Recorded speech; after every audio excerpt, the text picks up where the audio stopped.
September 1859. What to do?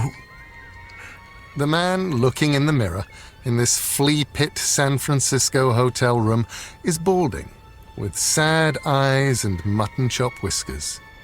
He used to be a businessman, but his savings and his business have been destroyed by unwise speculation. Joshua Abraham Norton wears a threadbare frock coat with matching vest and pants. His shirt, once white, is grey. A black silk bow hangs limply at his throat. He gazes sadly at his reflection in the cracked mirror on the washstand. No hope. He is sad, he is lonely, and he is hungry. And he holds an opened, cutthroat razor in his hand.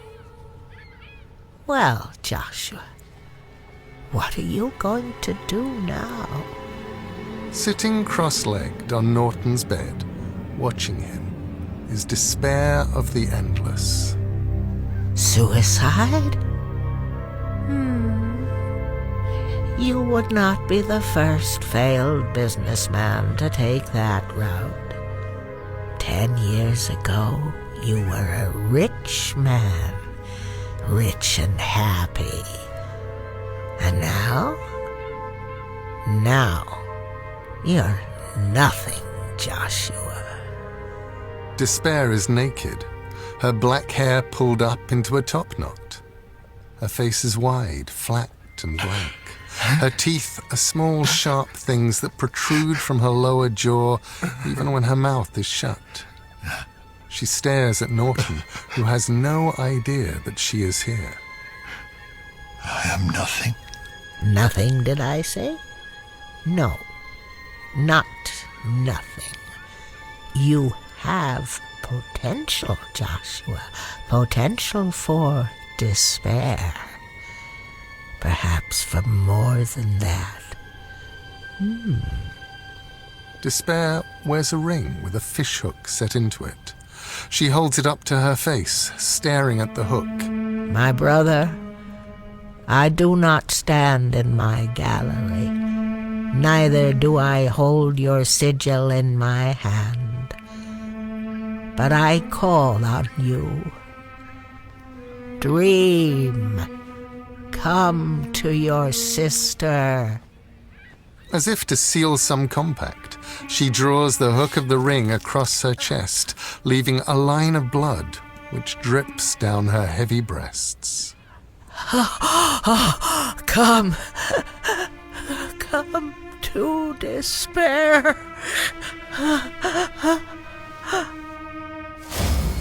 You called me, my sister, and I have come.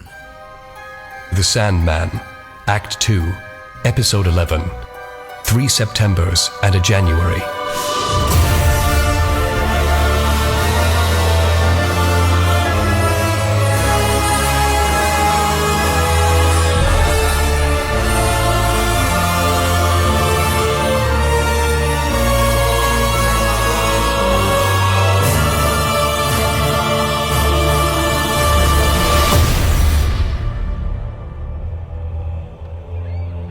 Why have you called me?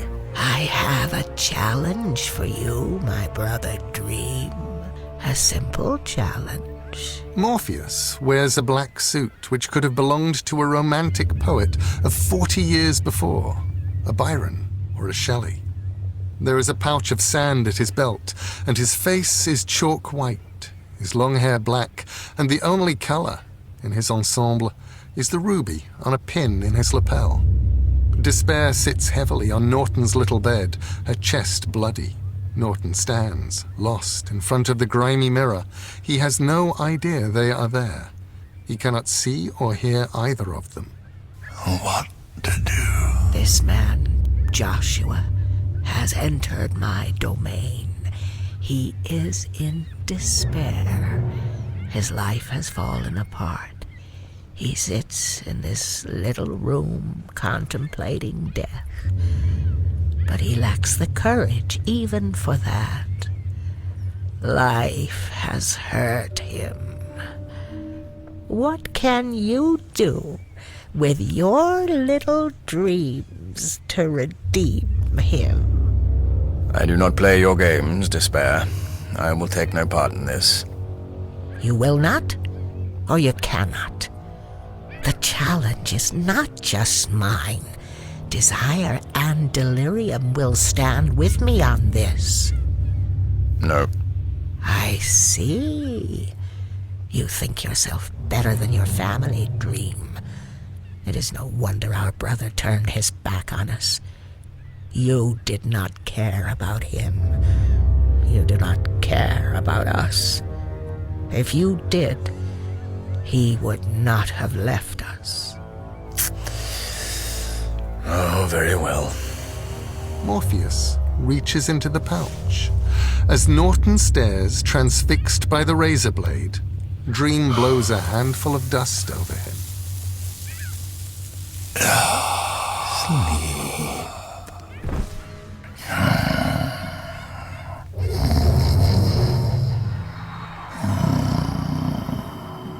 Who are you, Joshua? What makes you what you are? What do you dream? My dreams, sir? A most peculiar question. But I am Joshua Abraham Norton, entrepreneur and inventor. I dream of the dark day that fortune dealt me an evil hand. A ship full of rice. It was meant to make me truly rich.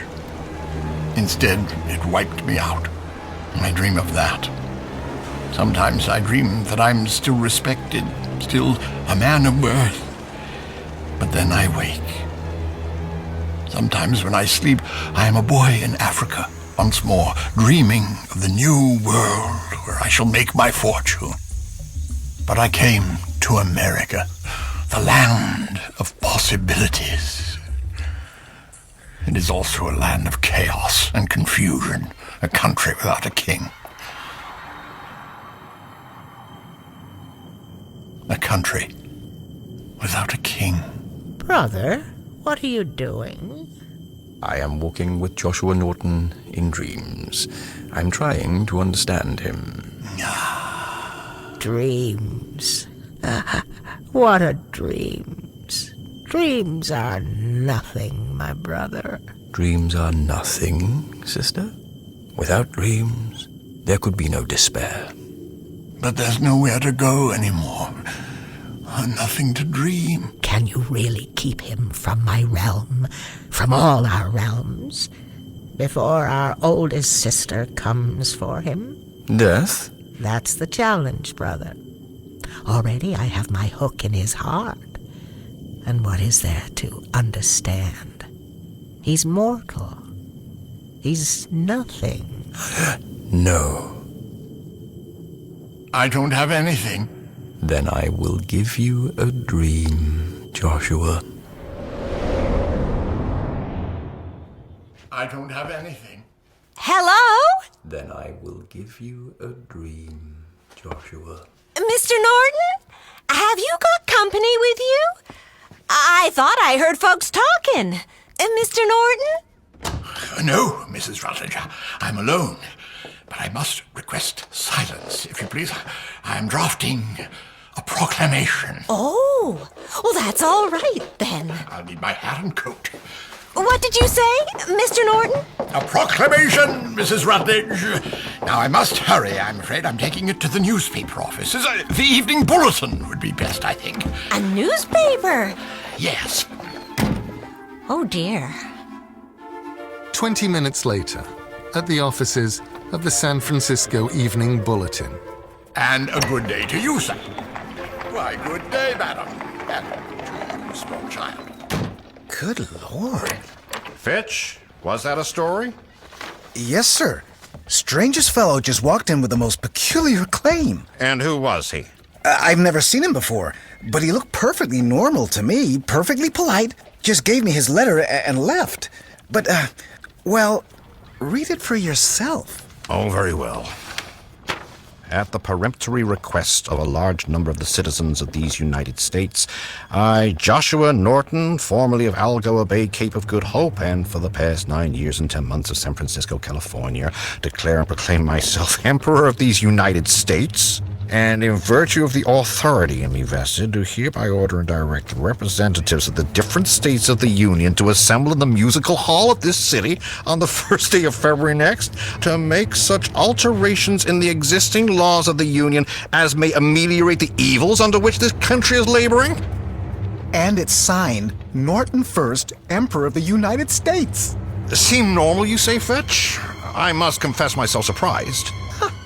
Well, what are you going to do with this drivel? What am I going to do with it? Why, is that not obvious, sir? I'm going to print it. Why, good day, gentlemen. Good day to you, sir. Sir, is acceptable. The Emperor does not stand on ceremony. You say Emperor? Outside on Market Street, Emperor Norton waves happily at his unwitting subjects. Ahoy there, shipmate. It is I, Norton the First, your king. You need to lay off the whiskey, shipmate. Hello, what a remarkably fine day. Why, yes it is, sir. Oh, my goodness, I have some remarkably comely subjects. Watching him unnoticed, the Lord of Dreams is joined by his older sister. What have you got yourself into? A contest? I can see that, with Delirium and the twins. But honestly, why? Death, a young woman with shaggy black hair and gothic eye makeup, wears a black dress appropriate to the period. The silver ankh hangs at her neck. We don't play Desire and Despair's games. You know that as well as I do. Despair provoked me. She talked about our brother. So? That's not your fault. It was his decision. He's a grown-up, and I thought you were too. Good day. I may have been wrong. Yes, it is I. Just hope you know what you're doing. I hope that same thing on occasion. Excuse me, sir. Do you have the time? Would that I had, dear subject, but sadly the Emperor has had to pawn his pocket watch. Emperor? At your service, ma'am. Goodness. No curtsy? Dear, I feel a proclamation about manners may be called for. What have you done to that poor man anyway? I have given him what many mortals have lived and died for, sister. Thank you, my subjects. It is time for my royal constitution. Go on. I have made him king. No. Damn. September 1864. The upstairs offices of one of San Francisco's many newspapers, the Morning Call. Samuel Langhorne Clemens is 30, a young man with red hair but sporting the moustache for which he will later be recognized as a renowned author. At this point in his career, he is a journalist and not a particularly successful one. Damn. Damn. Damn. Damn. Damn. Damn. The Morning Call is housed in a 3-story building which stands next to the ramshackle lodging house where Norton lives. 50 cents a week rent. Good morning, loyal subjects. Good morning, Emperor. Good morning, Mr. Norton.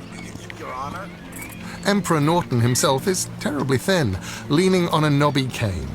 He's wearing an old Union Army uniform with tarnished golden epaulets. He now has a full beard. Clemens emerges from the front door, still agitated. Damn. Oh, hiya, Mr. Norton.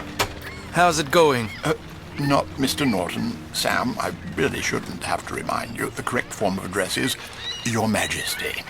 But everything is going very well, thank you. And you? Oh, bad.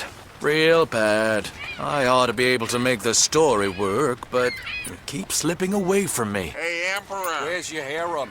Scoundrels. Say, have you eaten recently, Your Majesty?